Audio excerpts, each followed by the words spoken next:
ખરેખર જે મુકેશભાઈએ કીધું કે ખેડૂતની મરજી વગર થાંભલા કે તાર ન બાંધી શકે, આ કાયદામાં છે. પણ હાલ જોવો છો કે આ કાસકોલિયા ગામની અંદર એક પરિવારને કેટલો અન્યાય કરવામાં આવ્યો આ કંપની દ્વારા, એના કંપની દ્વારા નુખાવો દ્વારા કે આ બેનને તમે ફાળો છો. પાટો પણ જે હાથમાં બાંધ્યો છે ફ્રેક્ચર કરી નાખ્યો એના નુખાવો ભાઈઓ દ્વારા. તો આ ખરેખર સરકારને અમે કહેવી છીએ કે આવા નુખાવોને ખરેખર છૂટો દોર ન મૂકો.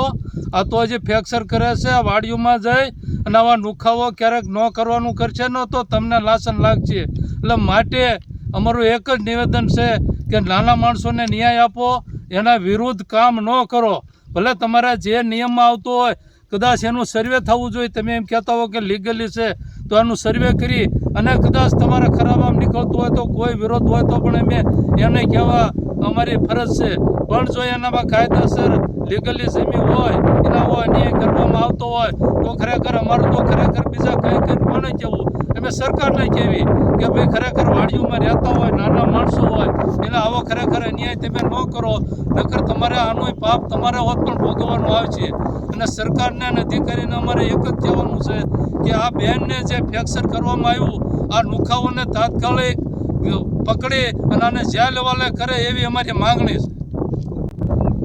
વિછિયા તાલુકાના કાસકોલિયા ગામના વિસ્તારની અંદર જે આયા કંપની દ્વારા જે તે વિસ્તારની અંદર પવનચક્કી વિન્ડ ફાર્મ ઊભા કરવામાં આવે છે.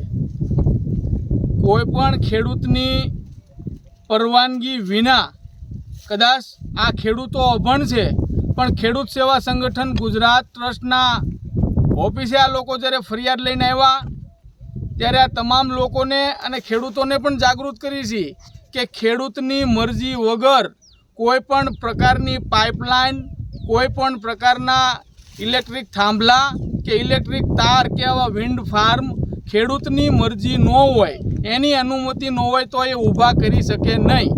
પરંતુ થોડા દિવસો પહેલાં કાસકોલિયા ગામની અંદર જે ઘટના બની, જે આયા કંપની દ્વારા પવનચક્કી ઊભી કરવામાં આવે છે, એના તાર બાંધવામાં આવે છે અને એક ખેડૂત પરિવાર ઉપર આ આયા કંપનીના કર્મચારીઓ દ્વારા એક લુખ્ખા તત્વો જેવો વ્યવહાર કરવામાં આવે છે અને બળજબરીપૂર્વક એની પરવાનગી લીધા વગર એને તાર બાંધી દેવામાં આવે છે અને એની કોઈ પણ અનુમતિ લેવામાં આવતી નથી.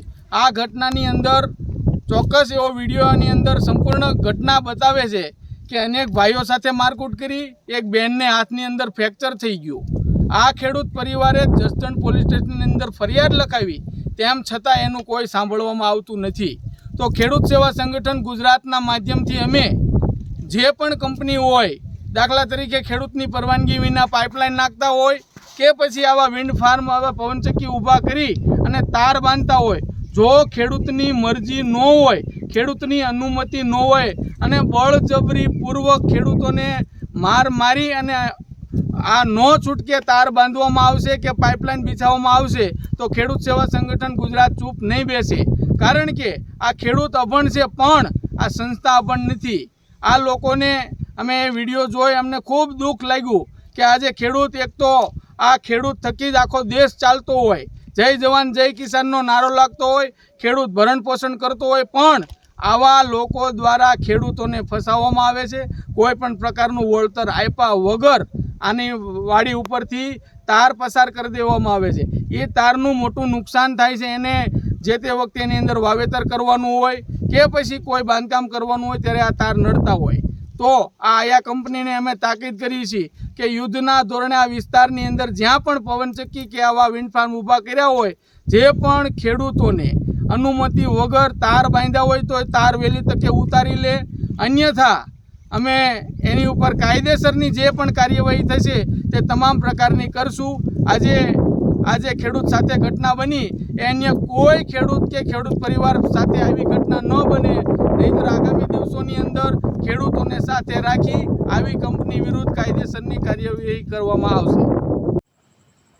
રાજકોટ જિલ્લાનું વિછિયા તાલુકાનો કાસકોલિયા ગામનો હું રહીશ છું. મારું નામ બારૈયા ભીમજી પરસોત્તમભાઈ છે અને અમે લોકો ખેતી કામ કરીએ છીએ.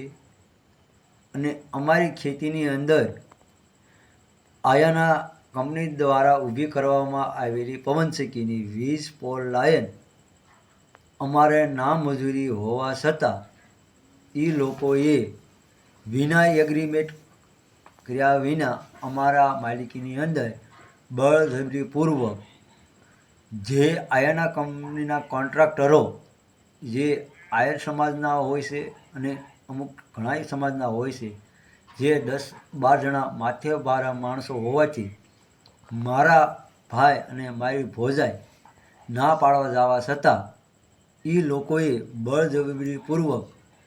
બળજબરીપૂર્વક એ લોકોએ અને અમારી જમીનની અંદર તાર બાંધી દીધા અને ન કરવાના વર્તન કર્યા છે. તો આજ મારો ગુજરાતના કોળી સમાજ મારી વારી આવે અને ગુજરાતના એવા ઘણાય અમારા મોટા નેતાઓ છે, જે ધારાસભ્યો પણ છે અને સંસદ સભ્યો છે, તે ખાસ કરી અને મારી વારી આવે અને માને ન્યાય આપે એવી મારા કોળી સમાજ પાસે મારી પૂરેપૂરી મારી અપેક્ષા રાખું છું. જય માનદાતા, જય કોળી સમાજ. અને જે કૃત્ય બન્યું છે, એગ્રીમેન્ટ પણ નથી કર્યું, પૈસા મેં કોઈ કંપની પાસેથી લીધા નથી અને જમીન મારા બાપાના નામ માથે આવેલી છે, તો હું એનો એગ્રીમેન્ટ કરવાનો અધિકાર મારો કોઈ પણ રહેતો નથી. ન હોવાથી તોય આ લોકોએ વિના કારણે ખોટા 10,000 રૂપિયા મારા ખાતામાં નાખવી અને મને બ્લેકમેલ કરી અને આ લોકોએ ન કરવાના કરી અને મારા ભાઈ અને મારા ભાભી સાથે ન કરવાના કર્યું છે અને બળજબરીપૂર્વક એટલે મારા ભાભીને પણ મારેલા અને મારા ભાઈને મારેલા. તો મારો કોળી સમાજ આજ મારી વારી આવે આમાં જેવા કાર્ય કરવામાં આવ્યા છે તેવા વિડીયો હું આમાં વાયરલ કરું છું. તો મારો કોળી સમાજ મારી વારી આવે.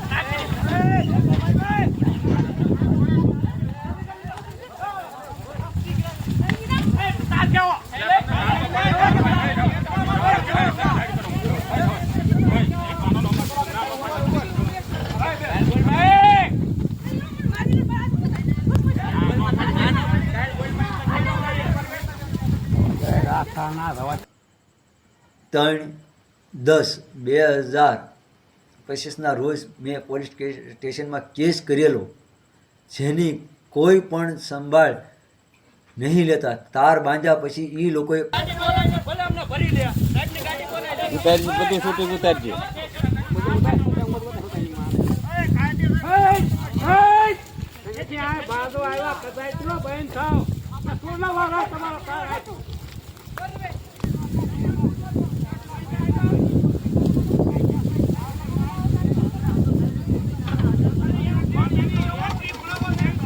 આ વિડીયો વધારેમાં વધારે શેર કરજો. છે ગુજરાતના ખૂણે ખૂણે મારો કોળી સમાજ મારી એવી અપેક્ષા રાખું છું કે મારી વારે આવે એવી મારી આશા છે અને મને ન્યાય અપાવે એવી મારી અપેક્ષા છે.